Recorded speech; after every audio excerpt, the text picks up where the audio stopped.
nuit, monstre des cauchemars, bienvenue sur ma vidéo de présentation du Spookal. Le Spookal est le cal halloweenesque que j'organise du 1er au 31 octobre. Le but, tricoter une paire de chaussettes sur le thème d'Halloween. Ce sera un cal 100% virtuel qui se passera sur Instagram sous le hashtag Spookal et en me taguant avec mon pseudo Renomniver.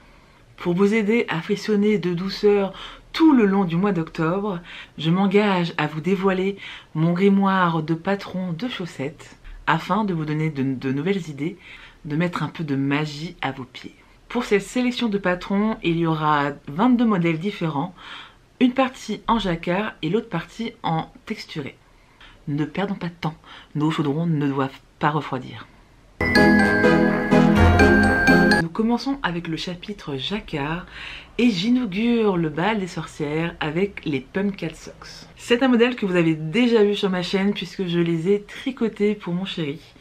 Et que dire de plus, sachant que c'est un très joli modèle et qui est très bien écrit. Pour ne rien vous cacher, je suis amoureuse des patrons de cette créatrice, donc vous allez en retrouver un deuxième. Il s'agit des Haunted Socks. Et là, pour le coup, c'est un peu intéressé puisque c'est le modèle que j'ai personnellement choisi pour le Spookal. Nous sommes donc sur un jacquard en 3 couleurs.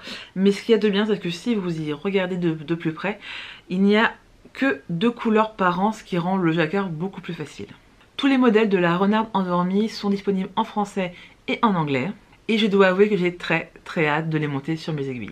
Ensuite, nous passons aux citrouilles d'Halloween avec ce modèle en français parce que clairement, la citrouille, c'est le symbole par excellence d'Halloween et donc il en fallait, clairement. En plus, il suffit seulement d'avoir 2 couleurs différentes, donc il n'y a pas de petites économies. On continue avec le Haunted House Sock et là, pour le coup, je les trouve très intéressantes puisque on va avoir dans cette sélection de patrons beaucoup de citrouilles, de fantômes parce que c'est clairement l'âme d'Halloween, mais je trouve qu'on oublie souvent les maisons hantées.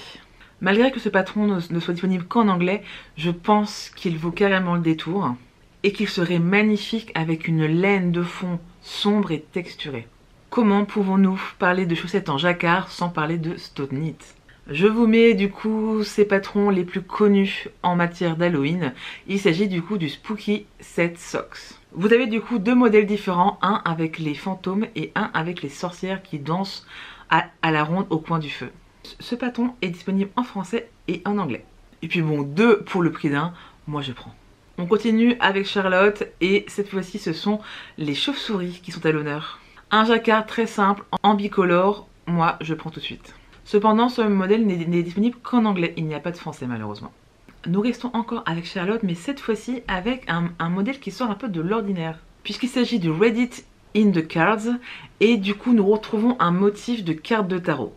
Ça sort un peu du thème d'Halloween, mais au final pas tellement, puisque les cartes du tarot sont aussi un symbole très fort dans la sorcellerie. Et malheureusement, ce patron n'est disponible qu'en anglais. Ensuite, nous passons à une autre créatrice française, Nispirit, aussi Gaëlle Guérin. Il s'agit du coup d'un patron qui propose 3 grilles de jacquard différents. Et ce qui est bien, c'est que ce patron est disponible en français.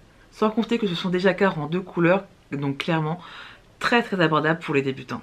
Nous continuons chez les françaises avec Lisandre et son set de chaussettes Fais-moi peur. C'est 3 patrons en un puisque vous retrouvez du coup 3 grilles de jacquard différentes. Mais à mon avis, si vous vous débrouillez bien, vous pouvez aussi les mixer et les échanger comme bon vous semble. Du coup, ce qui vous permet vraiment de faire des chaussettes d'Halloween à votre sauce. Ensuite, nous partons sur un modèle qui sort un tout petit peu du cadre puisque nous sommes plutôt sur El Dia de los Muertos avec le modèle Hugo. Après, on reste clairement sur les têtes de mort, mais à la version plutôt hispanique et mexicaine. Et je dois avouer que je suis en amour de ce jacquard qui est absolument magnifique. Malgré le fait que ce soit un jacquard en 2 couleurs, je ne vous le conseillerais pas pour les débutants, car j'ai peur que ce soit un peu trop compliqué, surtout vu la hauteur de la chaussette. Après, bien sûr, vous pouvez les faire beaucoup plus courtes, mais je vous encourage à regarder les photos des projets déjà terminés pour vous donner un peu donc une idée du rendu et de la difficulté de la grille. Et ce patron n'est disponible qu'en anglais. Pour le dernier modèle en jacquard, il s'agit de mon coup de cœur puisque nous avons les Salix Socks. Il s'agit donc de chaussettes en jacquard qui reprend les motifs des jambes de Sally. Sally, un personnage phare du film L'étrange Noël de Monsieur Jack. Et je dois avouer que c'est l'un de mes films préférés, donc clairement ce patron se hisse dans mon top 3 de mes chaussettes jacquard que j'aimerais faire d'ici la fin de l'année, car il a un petit goût de nostalgie.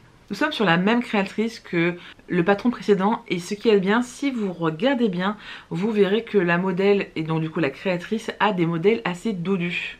Du coup, quand vous allez voir sur la page du patron, vous vous rendez compte que la chaussette est vraiment construite pour laisser de la place au mollet et donc du coup avec des jeux d'augmentation et de diminution pour que tous les mollets puissent avoir leur place. Bon, clairement ce n'est pas un modèle très économique puisque nous avons au moins 5-6 couleurs différentes, mais je me devais de vous le montrer parce que ce film est une icône d'Halloween.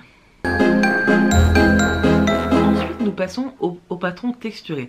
Vous avez été nombreuses à me faire remarquer que vous n'étiez pas forcément très à l'aise avec le jacquard et donc vous auriez aimé participer mais vous ne vous sentiez pas capable de faire du jacquard. Pas de panique, j'ai pensé à vous.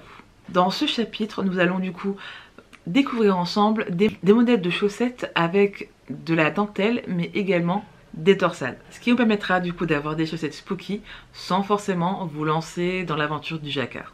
Et nous commençons tout de suite avec le patron Knitbat qui est du coup un patron de dentelle qui reprend la forme des chauves-souris. Au final, je le trouve très intelligent parce que très simple. Il s'agit simplement de petits jetés qui forment la silhouette de la chauve-souris. Je la trouve vraiment très intéressante. Après, bien sûr, rien ne vous oblige à faire le modèle jusqu'au genou. Il vous suffit de vous arrêter à la hauteur que vous voulez.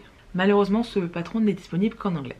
À Orgnaphobe, passez votre tour puisque nous allons retrouver des araignées avec le modèle Itsy Bitsy Spider and a Big One. En effet, si vous regardez bien, ce modèle est un peu plus complexe que les autres puisque nous avons toute une partie en torsade qui forme la silhouette de l'araignée, mais également un motif en dentelle sur le reste du pied qui vous permet de faire un rappel aux toiles d'araignée. C'est la même créatrice que le modèle précédent, donc encore une fois, il n'est disponible qu'en anglais. Celui-ci, il sort un peu de l'ordinaire puisque il s'agit d'un modèle de chaussettes de vanille très simple, mais avec une grille de broderie à faire ensuite. En effet, le mot spooky tel que vous le voyez a été brodé après coup, donc cela s'appelle du duplicate stitch. Donc c'est une façon intelligente de faire du jacquard sans forcément s'en mêler avec les 15 000 pelotes. Et cela est un excellent moyen de goûter un peu au jacquard sans vraiment vous y frotter. Ensuite nous passons au skull stocking qui est du coup donc des sortes de bas avec de la dentelle qui représente des têtes de mort. De vous à moi, je ne ferai jamais ce genre de projet, c'est beaucoup trop long. Après, encore une fois, rien ne vous empêche de les raccourcir parce que clairement, c'est assez long comme projet, je pense. En tout cas, j'aime beaucoup ce modèle de dentelle tout sur le devant qui donne un effet vraiment frissonnant. Ne sont-elles pas adorables ces petites araignées qui pendent de votre cheville? Avec les Sneaky Spider Socks, cela vous permettra de rester dans le thème tout en étant beaucoup plus discret. Puisque si vous regardez bien, le motif texturé est vraiment sur la cheville de la chaussette et tout le reste du modèle est en point de jersey. Donc au final, un peu une chaussette à la vanille. Je pense que c'est un très bon modèle pour celles et ceux qui ne veulent pas de modèle un peu trop voyant. Ici, la discrétion est de mise, mais ça fait quand même son effet. N'oublions pas les citrouilles, bien sûr. Et avec ce modèle Pumpkin Socks, vous retrouvez nos chères cucurbitacées en motif de dentelle. Je les trouve adorables et en vrai, de loin, si on n'y fait pas vraiment attention, je pense que ça peut tout simplement passer pour de la dentelle et pas forcément des citrouilles. Mais entre vous et moi, nous sachons. Ensuite, un modèle qui sort un peu de nos stéréotypes. Il s'agit des Fairy Tales That You Forgot Socks. Donc là, la créatrice a repris la silhouette des papillons de nuit pour en faire un motif de dentelle très élaboré. J'aime beaucoup ce côté peut-être un peu moins spooky, c'est vrai, mais quand même fantastique et très magique. Puis bon, au final, on reste quand même dans le thème.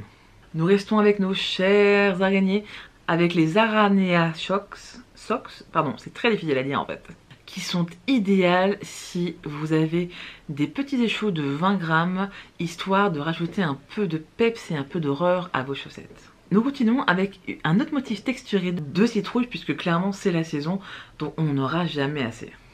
Pour le coup, je suis pas très fan de la laine que la créatrice a utilisée, puisque je trouve que le problème des laines mouchetées, c'est qu'on voit moins et qu'on devine moins le motif de la citrouille.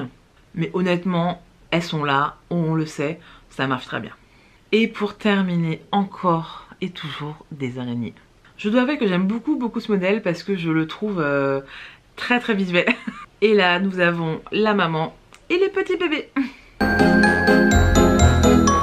Pour ce dernier chapitre, je voulais aussi, non pas vous parler de patron, mais de laine. Alors, je ne vais pas faire la liste des marques, des créatrices, des teinturières qui font de la laine avec des coloris d'Halloween. Mais sachez que vous pouvez tout aussi bien prendre de la laine autorayante avec des couleurs d'Halloween, un peu spooky, ou bien une laine qui reprend les codes couleurs de cette période, donc c'est-à-dire le orange, le vert, le violet, le noir, le gris. Vous n'êtes pas obligé de faire du jacquard ni même de la dentelle, mais il faut clairement qu'il y ait un rappel d'Halloween et du spooky. Donc rien ne vous empêche de faire des chaussettes vanille, mais avec quand même des petites couleurs qui rappellent le spookal. Après, c'est sûr que si vous me sortez une laine autorayante avec des couleurs pastel, je pense que ça ne rentre clairement pas dans le thème de ce cal. Mais maintenant, avec toute la profusion de laine dont on a à portée de clic, vous pouvez clairement trouver votre bonheur sans vous prendre la tête. Je vais bientôt clôturer cette vidéo, j'espère qu'elle vous aura plu, j'espère que vous serez très nombreuses à participer à ce cal car je vous attends avec impatience. Donc encore une fois, je vous redis les informations pratiques. Donc c'est un cal de chaussettes sur le thème d'Halloween et du spooky qui se passera du 1er au 31 octobre. Et tout se déroulera sur Instagram sous le hashtag Spookal et en me taguant avec mon pseudo Renom d'hiver.